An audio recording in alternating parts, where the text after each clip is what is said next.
Amém. Glória a Deus. Louvado seja o nome do Senhor. Queridos, nós temos uma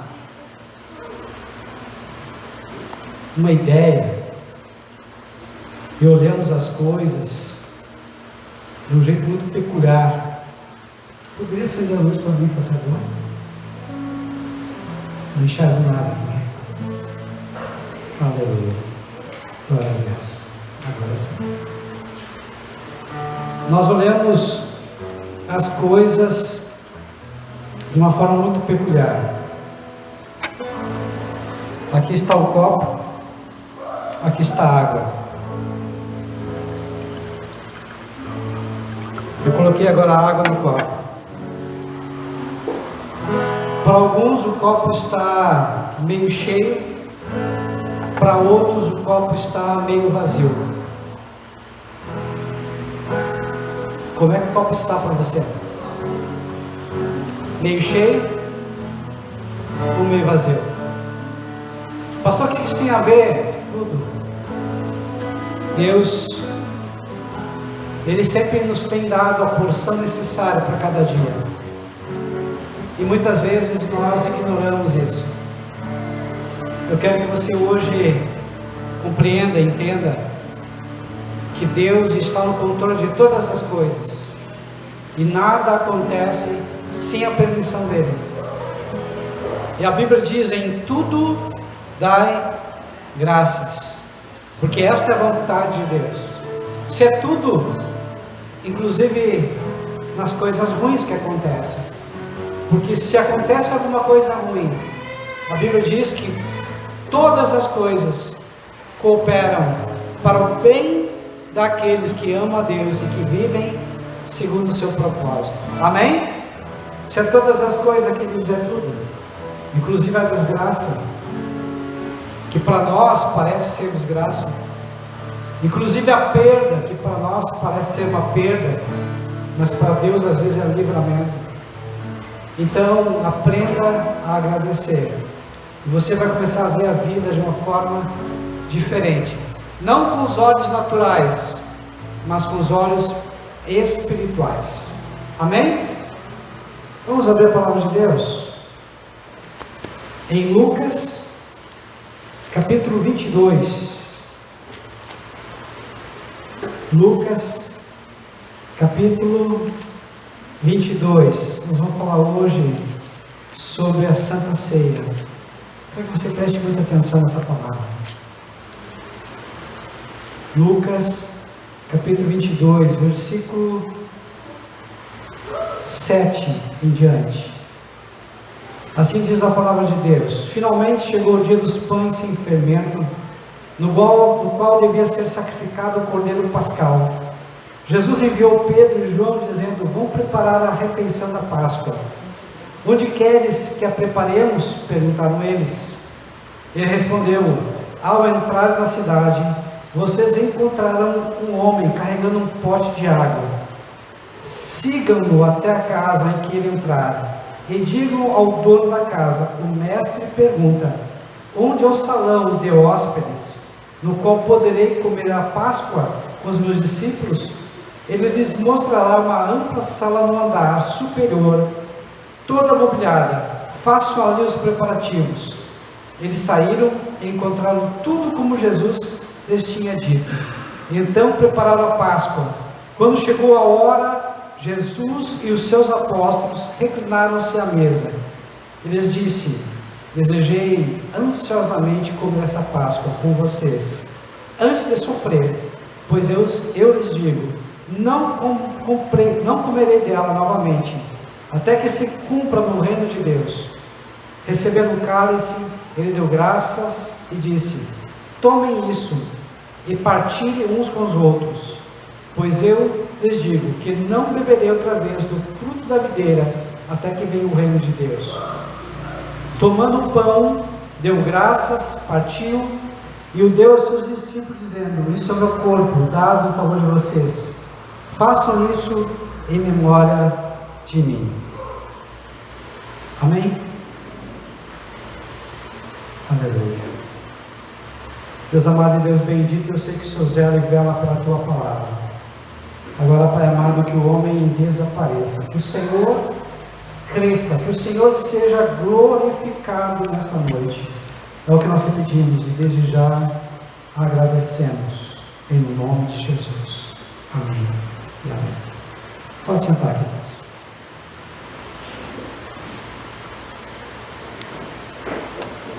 Para nós entendermos a questão da Santa Ceia, nós temos que passear um pouquinho sobre a questão da Páscoa, porque a Santa Ceia ela foi instituída no conceito e na festa da Páscoa.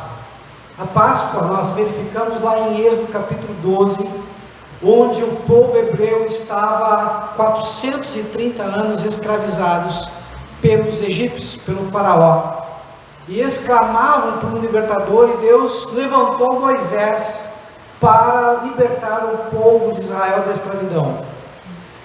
Deus levantou Moisés e com mão forte tirou aquele povo escravo do domínio do império daquela época, que era o Egito. E a Páscoa, ela foi instituída a partir da 10ª praga, que é a morte dos primogênitos. Ou seja, todos os primogênitos dos egípcios, inclusive dos animais, morreram naquela noite, onde o anjo da morte visitou todas as casas que não tinha o sangue nos umbrais. Então, Deus instituiu a Páscoa como um memorial para celebrar, para lembrar de como Deus livrou Israel do Egito. Então, eles tinham que pegar e comer ervas amargas, pão sem fermento. Eles tinham que matar um cordeiro e sacrificar e comer, e se porventura aquele cordeiro era muito para aquela família, eles dividiam com o vizinho do lado, então não podia restar nada, e se porventura sobrasse, eles tinham que queimar. Eles tinham que comer ainda de uma forma apressada, vestidos, porque logo eles teriam que sair do Egito. Então essa é a instituição da Páscoa. A Páscoa dos judeus até hoje eles celebram nesses mesmos moldes. Tá, pastor, ok, eu entendi. O povo de Israel era um povo escravo, era um povo que estava sofrendo, então as ervas amargas representam o alívio, representam, no caso, quando Deus tirou ele da opressão e da amargura da escravidão. Sim, então as ervas amargas representam isso. Tá, mas e hoje? O que essas ervas amargas representam para nós? Queridos, quantos de nós viemos, e cada um sabe, de um lar destruído, de repente de vícios, de problemas dentro de nossas casas? Quantos de nós, se não fosse a mão de Deus nos libertar, estaríamos até hoje ainda sofrendo? Pastor, mas eu sofro. A palavra de Deus diz: no mundo tereis aflições, mas tende bom ânimo, eu venci o mundo. João 16:33. Isso significa que o Senhor não nos livra do sofrimento, mas a carga sobre nós, o peso sobre nós é bem menor do que o peso de quem não tem Jesus. O peso que tem quem não tem Jesus é muito maior. Então o sofrimento que nós já tivemos, e cada um sabe o sofrimento, cada um sabe de onde veio, sabe a amargura, quantos vícios, quanta escravidão, quantas coisas ruins, quantos pecados o Senhor já nos livrou. Então nós temos que o quê? Lembrar disso. Não lembrar para ficar parados, não lembrar para ficar paralisados, mas lembrar da onde nós viemos e onde nós estamos. Porque se nós não olharmos para o passado nesse sentido, de lembrar de onde nós viemos e onde nós estamos, a nossa tendência é começar a reclamar, murmurar, se queixar. Então, quando nós olhamos para o nosso passado, a gente diz: Senhor, muito obrigado, porque eu sei de onde eu vim, eu sei onde eu estou e eu sei onde eu quero chegar. Amém? Então as ervas amargas representam isso, um alívio para a dor, um alívio da amargura do passado. Quantas coisas nós já sofremos, quantas coisas nós já passamos e o Senhor já nos livrou. Pastor, mas eu tenho muitas coisas ainda para passar e para ser livre. Amém. Todos os dias o Senhor tem que nos livrar de alguma coisa. Mas se a gente for parar e pensar o que o Senhor já nos livrou, quantas coisas nós já fomos aliviados da nossa carga, é bastante. Amém? Então quem instituiu a Páscoa? Foi Deus. Através de quem? Moisés. E a Páscoa, no caso a Santa Ceia, quem instituiu? Foi Jesus. Ele instituiu a Santa Ceia. Agora, por que o Senhor instituiu a Santa Ceia? Nós temos que entender e compreender. Se a Páscoa era um memorial para lembrar da libertação do Egito, a nossa Páscoa, que é Jesus, e a Santa Ceia é um mandamento, é uma ordenança. Mas para quê? Para lembrar de onde nós viemos e onde nós estamos e para onde nós iremos. Então é a graça de Deus libertadora. O que é graça? É um favor não merecido. Então o Senhor olhou para mim, o Senhor olhou para você e disse: eu não quero mais que você viva uma vida infeliz. Eu não quero mais que você viva uma vida triste. Eu não quero mais que você viva uma vida sem propósito. Eu tenho uma outra vida para você. Amém? É isso que Deus quer. Mas pastor, eu ainda sinto muita tristeza. Ainda me sinto mal. Nem todas as coisas foram resolvidas na minha vida. Queridos, Deus vai ajeitando as coisas aos poucos, mas depende também de você. Quanto mais você se coloca à disposição de Deus, mais Deus vai operando na tua vida. Por que então Deus instituiu a Páscoa no Antigo Testamento? Para mostrar o seu poder. Porque o faraó endureceu o coração, não queria deixar o povo livre. Pastor, mas e hoje? Hoje nós temos o diabo, porque o faraó representa o diabo, o Egito representa o mundo. E o mundo, o sistema do mundo e o diabo não querem que nós sejamos livres. Mas a palavra de Deus diz em João 8,32, depois 8,36 também: se o Filho vos libertar, verdadeiramente sereis livres. Queridos, pense um pouquinho. Quantas prisões Deus já te libertou? Quantas amarras você já foi solto? Mas pastor, eu ainda tenho algumas amarras, com certeza. Esse processo de libertação vai ser até o final da tua vida. Mas a tendência é, quanto mais nós buscarmos a Deus, mais livres nós vamos ser. O dom principal que mais as pessoas buscam, o que é? Viver. Por quê? Porque as pessoas têm medo de morrer, as pessoas têm medo de ficar pobre, as pessoas têm medo de adoecer. Estão entendendo? São medos naturais que existem em todas as pessoas. Agora, o medo de ficar preso é muito grande também. Então, depois da vida, o principal dom que nós temos aqui é a liberdade. Eu adoro a liberdade, queridos. Adoro ser livre. Mas às vezes as pessoas dizem: eu sou livre. Até que ponto nós somos livres? Até que ponto nós não somos controlados, manipulados pelo sistema, pelas redes sociais, pela televisão, pelas ideologias que tem no mundo? Então nós temos que pensar realmente: será que eu sou livre? Será que o meu pensamento, o meu sentimento é meu ou foi imposto? Por quê? Porque é um processo. Primeiro, eu tenho uma informação, e essa informação vem como? Por aquilo que eu vejo, por aquilo que eu ouço. E essa informação eu crio associações no meu cérebro. E essas associações criam pensamentos, emoções e sentimentos. E esses pensamentos, emoções e sentimentos criam aí atitudes, comportamentos. E esses comportamentos, essas atitudes, de uma forma repetitiva, transformam-se em hábito. Estão entendendo, queridos? Como é que é o processo? Então, tanto para o bem quanto para o mal, eu começo olhando, vendo, ouvindo. Por isso que a Bíblia diz no Salmo 101, versículo 3: não poreis coisas más diante dos meus olhos. Ou seja, aquilo que eu coloco diante dos meus olhos vai me influenciar conscientemente ou inconscientemente, vai me influenciar. Então, se eu começo a olhar só besteira, só porcaria, só fofoca, só coisa ruim, querendo ou não, aquilo vai ficar dentro de mim. Estão entendendo o processo? Por isso que eu preciso olhar e ver, será que aquilo que eu estou vendo realmente vai edificar? A Bíblia diz em Filipenses 4:8, em que pensar? Tem que pensar em tudo que é bom, tudo que é reto, tudo que é santo, tudo que é direito, tudo que é de Deus. Nisso tem que pensar, nisso tem que concentrar o meu foco.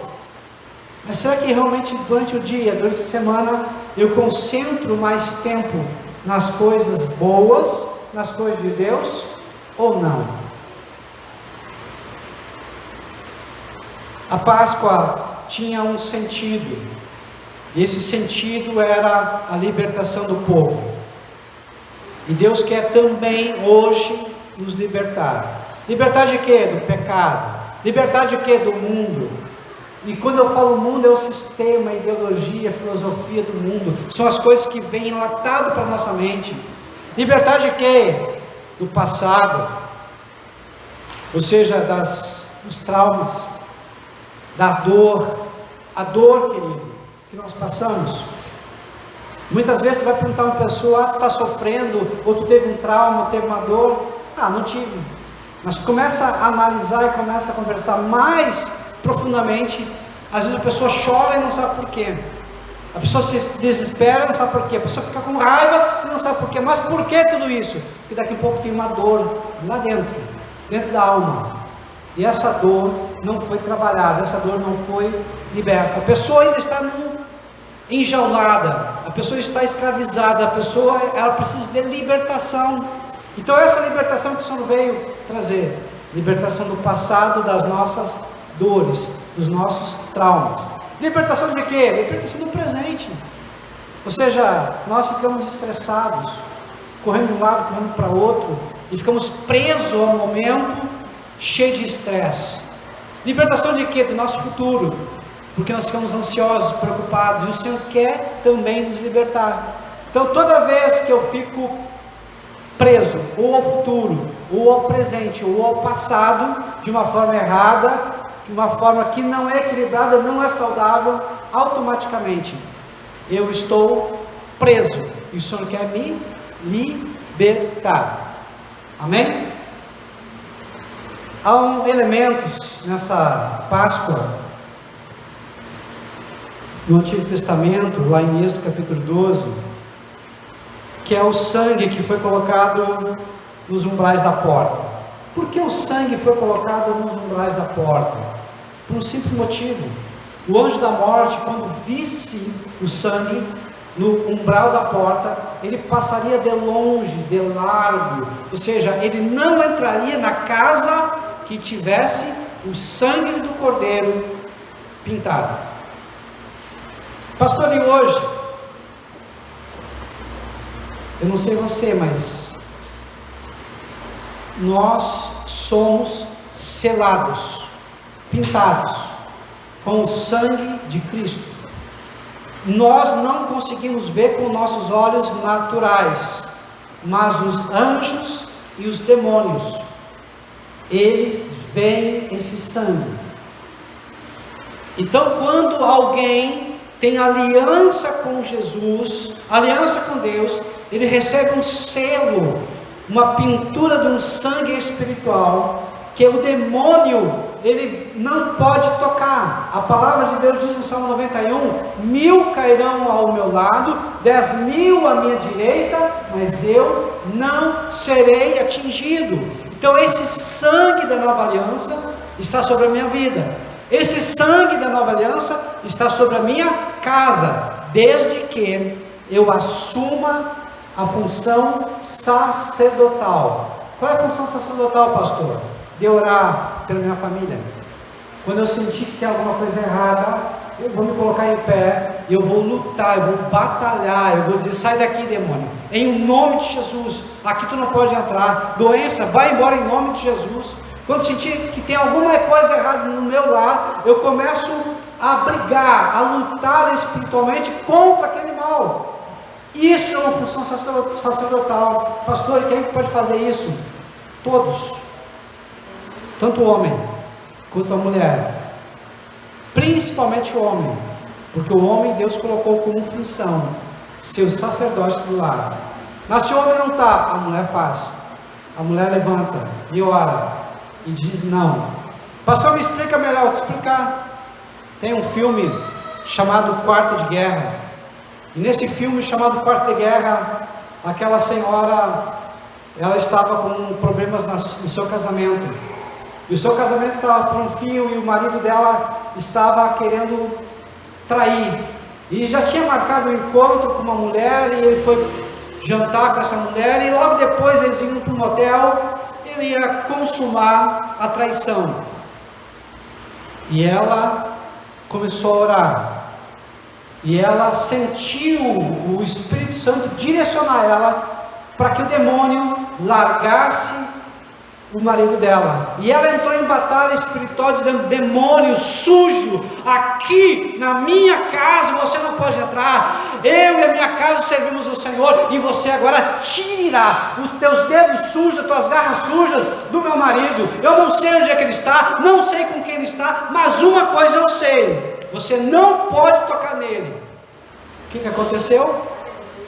Aquele homem que estava com o pensamento de trair, naquele mesmo momento, sentiu uma dor de barriga e teve que ir para o banheiro, e o intestino, o estômago não funcionou bem, teve que ir para casa. Por quê? Porque Deus agiu, através de quê? Através de uma oração sacerdotal. Estão entendendo, queridos? O sangue de Jesus é uma arma preciosa. Se você está com um problema com um filho doente, você vai impor as mãos sobre ele e dizer: Senhor Jesus, a tua palavra diz que o Senhor já levou sobre si toda enfermidade, todo mal, e agora, pelo poder do teu nome, em o nome de Jesus, que o meu filho, a minha filha, fique curado para a honra e glória do Senhor. Essa é uma oração sacerdotal, usando o nome de Jesus e usando o sangue de Jesus. Pastor, mas eu não tenho autoridade. Vou te explicar como ter autoridade. Autoridade, ele é um produto. Autoridade é um resultado de intimidade e santidade. O que é intimidade? É orar a Deus. O que é intimidade? É falar com Deus. O que é intimidade? É tanto falar com Deus que tu começa a ouvir a Deus. O que é intimidade? É jejuar. O que é intimidade? É se relacionar. O que é intimidade? É ler a palavra de Deus. O que é intimidade? É meditar na palavra de Deus. O que é intimidade? É decidir por Deus todos os dias. Ou seja, todos os dias eu tomo uma decisão que é Deus. Ele é a minha prioridade. Então, quando eu tenho intimidade com Deus, automaticamente a intimidade gera santidade. O que é santidade? É se livrar do mal, fugir da aparência do mal, é se aproximar mais de Deus, é fugir do pecado.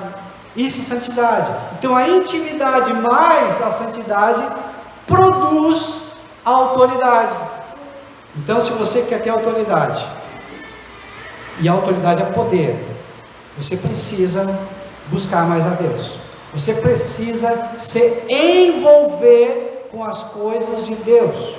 E quanto mais você se envolve com as coisas de Deus, mais discernimento espiritual você vai ter, mais ousadia você vai ter, mais coragem você vai ter, mais você vai se levantar e você vai guerrear e você vai determinar que a bênção vai chegar, porque a tua palavra, a tua boca é uma boca profética. Estão entendendo, queridos? É assim que tem autoridade.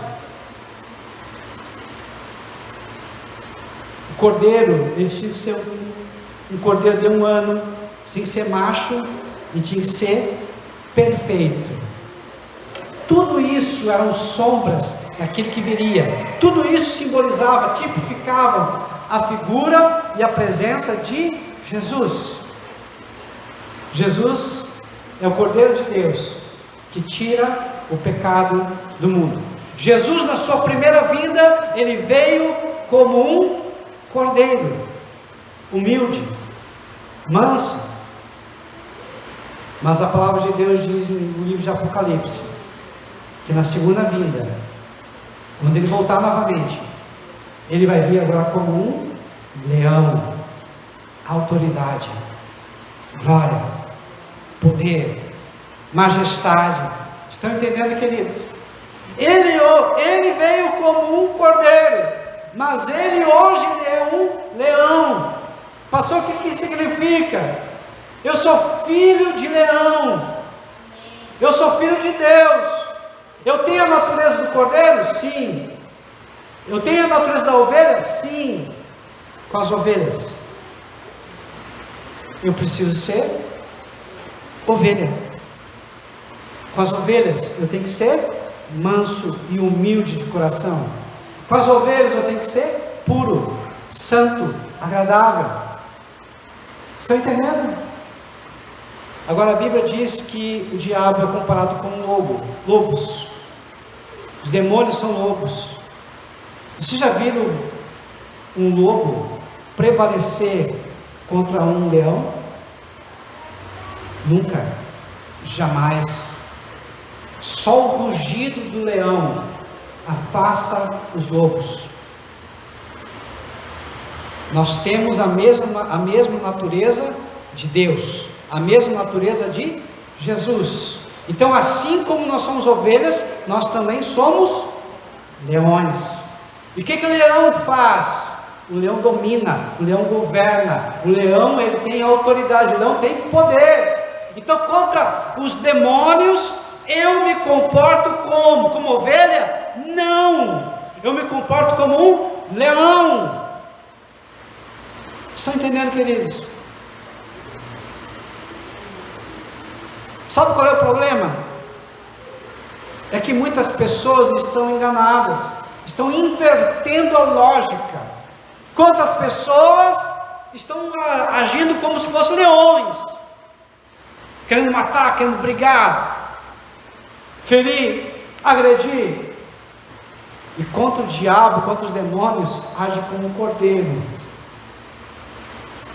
Um cordeiro, uma ovelha, para um lobo, é o quê? É o quê? Presa. Você, contra o mundo espiritual, os demônios, você é um leão. Você tem que agir como um leão. Você tem que ter um pensamento de um leão. Você tem que se sentir e se ver como um leão. Ou seja, nós temos que entender e saber como eu vou me comportar em determinadas circunstâncias. Com as pessoas, ovelha. Pastor, mas você é ovelha. Com as pessoas, não. Vai ter momento em que você vai precisar ser leão também com as pessoas. Mas o Espírito Santo de Deus, Ele vai te dizer: vira a chave e vira um leão, vira a chave e vira uma leoa. Mostra que você tem autoridade. Por quê, pastor? Como? Quando você entender, quando você discernir que naquele momento aquela pessoa está sendo usada pelo diabo, quando você discernir que naquele momento aquela pessoa está sendo usada para tentar te ferir, te desestabilizar, te desequilibrar, usar palavras contra você, palavras que só o diabo sabe, que te fere, te magoa e te desequilibra. Nesse momento você vai ser um leão, você vai ser uma leoa e dizer não, porque a palavra de Deus diz diferente do que você está falando, e eu não me movo pelo que eu vejo, não me movo pelo que eu ouço, não me movo pelo que eu sinto, eu me movo pelo que está escrito. Estão entendendo, queridos?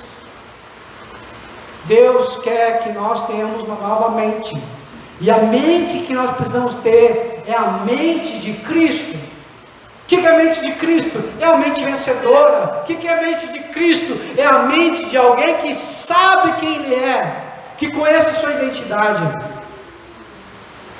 Ele é filho de Deus, é herdeiro de todas as coisas. Amém? Quem é que participava da Páscoa? No Antigo Testamento, eram os filhos de Israel e todo estrangeiro, desde que fosse circuncidado. Porque a circuncisão não era só um sinal, a circuncisão era na verdade um mandamento para aquele povo, eles tinham que obedecer.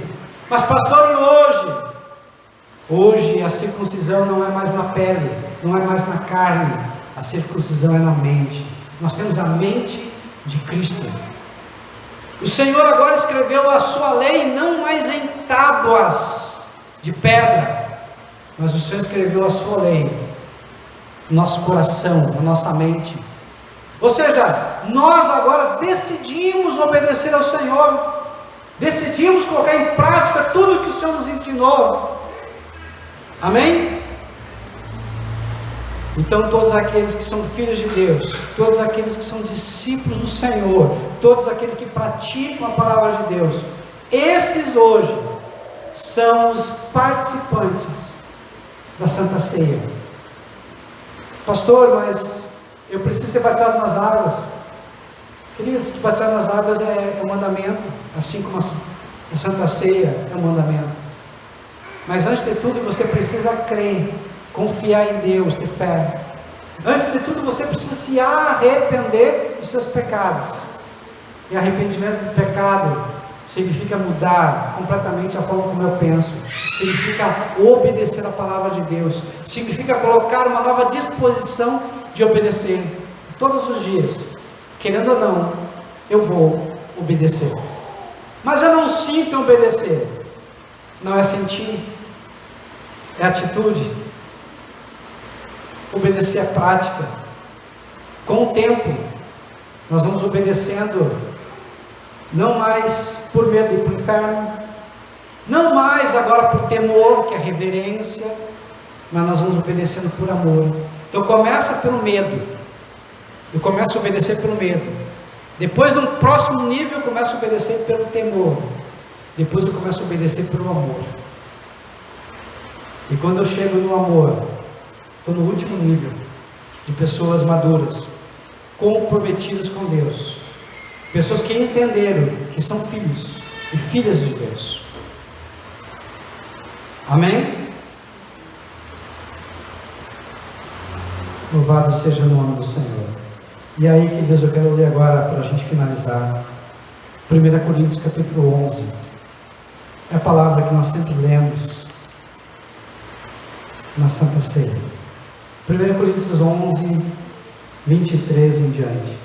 Pois recebi do Senhor que também lhes entreguei, que o Senhor Jesus, na noite que foi traído, tomou o pão e, tendo dado graças, partiu e disse: isso é o meu corpo, que é dado em favor de vocês. Façam isso em memória de mim. Da mesma forma, depois da ceia, ele tomou o cálice e disse: esse cálice é a nova aliança no meu sangue. Façam isso sempre que o beberem em memória de mim. Porque sempre que comerem desse pão e beberem desse cálice, vocês anunciam a morte do Senhor até que ele venha. Portanto, todo aquele que comer o pão ou beber o cálice do Senhor indignamente será culpado de pecar contra o corpo e o sangue do Senhor. Examine-se cada um a si mesmo, e então coma do pão e beba do cálice. Pois quem come e bebe sem discernir o corpo do Senhor, come e bebe para a sua própria condenação. Por isso há entre vocês muitos fracos e doentes, e vários já dormiram. Que palavra! Paulo estava falando para uma igreja. Essa igreja era uma igreja imatura. Essa era uma igreja que havia muitas divisões, porque alguns diziam: eu sou de Paulo, eu sou de Apolo, eu sou de Pedro, eu sou de Cristo. Então havia divisões. Eles não entendiam que a igreja é de Jesus, é uma só, o corpo é um só, porque a igreja, na verdade, é uma reunião de vários membros, é um corpo, é a reunião de vários membros, e todos eles estão juntos.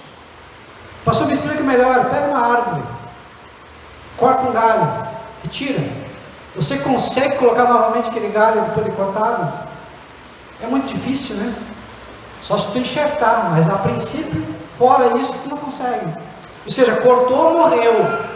A mesma coisa nós só estamos vivos porque nós fomos grudados na igreja, que é o corpo de Cristo, e Cristo é a cabeça da igreja. Então por isso que nós vivemos, porque temos conexão, união com o Senhor.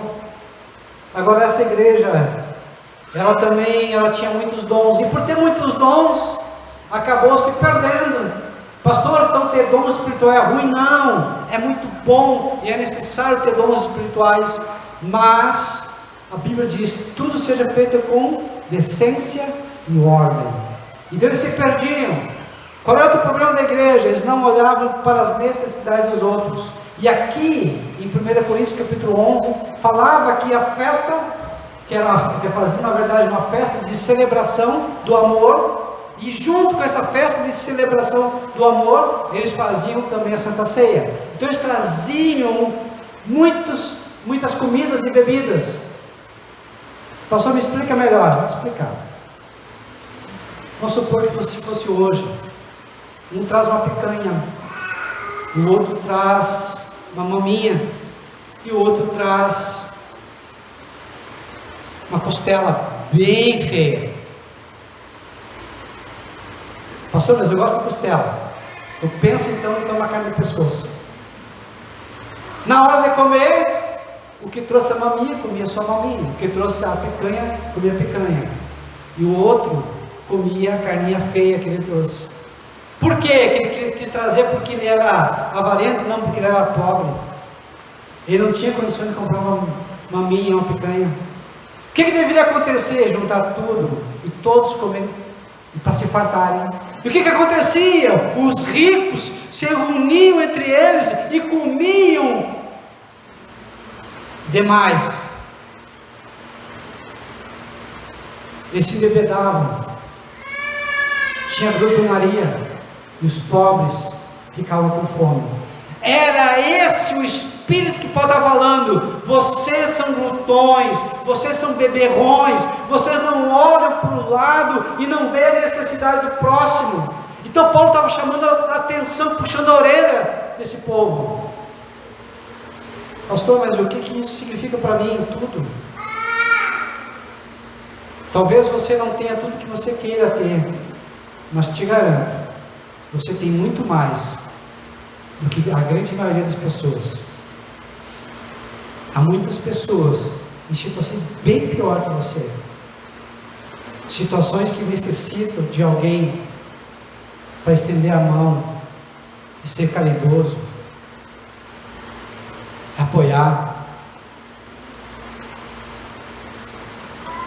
Eu, pelo fato de eu trabalhar na defesa civil, queridos, eu vejo muitas pessoas necessitadas, pessoas que se alegravam com uma melancia, com uma fruta, com 1 quilo de arroz, com 1 quilo de feijão, coisa que aos meus olhos parecia tão pouco, mas para aquela pessoa era tudo. Estão entendendo, queridos? Nós precisamos olhar mais para o copo meio cheio e não meio vazio. Nós temos que olhar para as coisas de uma forma agradecida e não reclamando da vida, porque há pessoas que precisam de ajuda. Essa igreja de Corinto era uma igreja que não tinha discernimento, e por não ter discernimento, elas não examinavam a si próprias, elas olhavam para os outros e não olhavam para si. E quando a Bíblia diz examine-se o homem a si mesmo, significa, como é que eu estou agindo? Será que eu não estou me comportando como essa igreja? Mal agradecida, imatura, glutão, beberrão, sem olhar para o outro, olhar para o próximo, sem partilhar aquilo que Deus tem me dado e tem sobrado? Será que eu só olho para o meu umbigo e não consigo visualizar a necessidade do próximo? A minha sogra e o meu sogro, uma vez, isso me marcou, estavam com uns problemas pessoais e iam conversar com outro pastor há muito tempo atrás. E eles no meio do caminho encontraram amigos. E esses amigos começaram a falar para eles os problemas que eles tinham. E eles foram orientando, eles foram aconselhando, eles foram trazendo uma luz. E aquelas pessoas ficaram tão satisfeitas e tão bem, que disseram: poxa vida, como é que eu não tinha pensado nisso? Mas agora eu sinto, eu vejo agora que meu problema é pequeno, está resolvido. Depois eles conversaram entre si e disseram: o nosso problema não é tão pequeno em relação a esse outro. Ou seja, Deus, Ele permite que nós tenhamos problemas, adversidades, lutas, com um propósito. Lembre-se sempre disso. Romanos capítulo 8, versículo 28, que diz que todas as coisas cooperam para o bem daqueles que amam a Deus e que vivem segundo o seu propósito. Então, pastor, tudo que acontece na vida tem um propósito, tem um objetivo na minha vida? Sim. Como você vai aconselhar? Como você vai orar? Como você vai trazer uma palavra diretiva para alguém, se você não conhece a dor dessa pessoa? Se você já não sofreu na pele o que essa pessoa está sofrendo? Como você vai se importar com a dor dessa outra pessoa, se você nunca chegou perto dessa dor? Pastor, mas tem dores que eu nunca vou chegar perto. Sim, mas tem dores que Deus permite, para que você entenda e compreenda a dor do outro. Essa igreja de Corinto, os crentes, eles eram fracos, doentes, e alguns já tinham até morrido. Pastor, o que significa isso? Quem se afasta de Deus, consciente ou inconscientemente, acaba enfraquecendo, acaba adoecendo e acaba morrendo. A primeira morte espiritual, que é o afastamento de Deus. A segunda morte física. E a terceira e última morte espiritual, ou seja, vai para o inferno, fica longe de Deus. Por quê? Porque essa pessoa decidiu se afastar de Deus. Mas não é isso que Deus quer. Hoje é um dia especial, um dia da Santa Ceia, e o Senhor está dizendo que o seu poder está aqui hoje para mudar tudo que você está vivendo, para ir além do que você pede ou pensa, porque o nosso Deus é Deus Todo-Poderoso, e Ele quer renovar a aliança que Ele tem contigo, mas Ele precisa que você também decida por Ele. Pastor, mas eu estou decidido por Ele, hoje, amanhã, depois da manhã, ou seja, a cada dia você tem que renovar a aliança com Deus. A cada dia você tem que decidir por Deus. A cada dia você tem que dizer não para as coisas que te afastam de Deus. A cada dia você tem que priorizar as coisas de Deus. Se você fizer isso, em vez de você ficar fraco, você vai ficar forte. Em vez de você adoecer, você vai ficar saudável, fisicamente, emocionalmente e espiritualmente. E em vez de você morrer, você vai viver em uma vida abundante. É isso que Deus quer. Que você tenha uma vida e vida com abundância. Mas você precisa decidir. Fique em pé nesse momento, queridos. Louvado seja o nome do Senhor. Aleluia. Deus, Ele quer que você tenha uma vida abundante. Mas Ele é educado. Apocalipse 3:20 diz: eis que estou à porta e bato. Se tu abrires a porta do teu coração, eu entrarei, cearei contigo e tu comigo. O que Jesus está dizendo? Ele está falando para uma igreja, Ele está falando para mim, está falando para você, não é para estranho. Ele está falando para quem já é membro da igreja, para quem Tem aliança com Ele. Olha, você, de uma forma descuidada, permitiu que eu ficasse fora da tua casa, permitiu que eu ficasse fora da tua vida. De uma forma descuidada, você se afastou de mim. Agora eu estou batendo porque eu quero entrar, eu quero me relacionar contigo, eu quero fazer parte da tua família, eu quero fazer parte da tua vida, mas eu só vou entrar porque a porta do teu coração tem a maçaneta só por dentro, não tem por fora. Eu não posso entrar. Mas o diabo, não se esqueça, ele não é igual a mim. Eu bato, disse Jesus. O diabo dá um pontapé, ele é ladrão, ele arromba. Então, se eu não entrar, o diabo vai entrar. E se eu entrar, o diabo tem que sair. Estão entendendo, queridos? É aliança, é a nova aliança, feita no sangue de Jesus. Feche teus olhos. Aleluia. Deus amado e Deus bendito, aqui está o povo, Pai, que se chama pelo teu nome. Mas hoje, esse povo precisa te conhecer mais, precisa entender que só há um caminho, só há uma saída, não há atalhos, não há outro nome.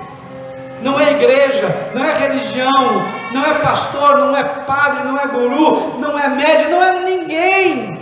Não há outro nome pelo qual nós devemos ser salvos. Só há um caminho, e o Senhor é o caminho, o Senhor é a verdade, e o Senhor é a vida, e ninguém vem ao Pai senão por Ti. Que nós possamos compreender, ó Pai amado, que no momento que nós comemos o pão, nós estamos dizendo que queremos comer o Senhor, a Tua palavra, todos os dias.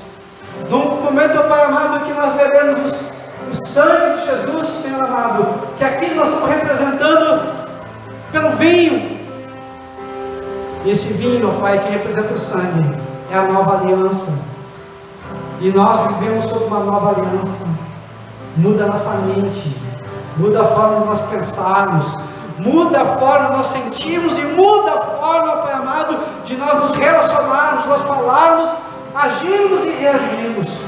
Que as pessoas, quando puderem olhar para nós, vejam realmente que tem um filho de Deus, uma filha de Deus, aliançado contigo. Por isso agora, Pai amado, nós te pedimos, faz esse milagre, pelo poder do nome de Jesus. Quem crê, diga amém, e aplauda o Senhor porque Ele merece. Aleluia, glória a Deus, louvado seja o nome do Senhor. Amém e amém.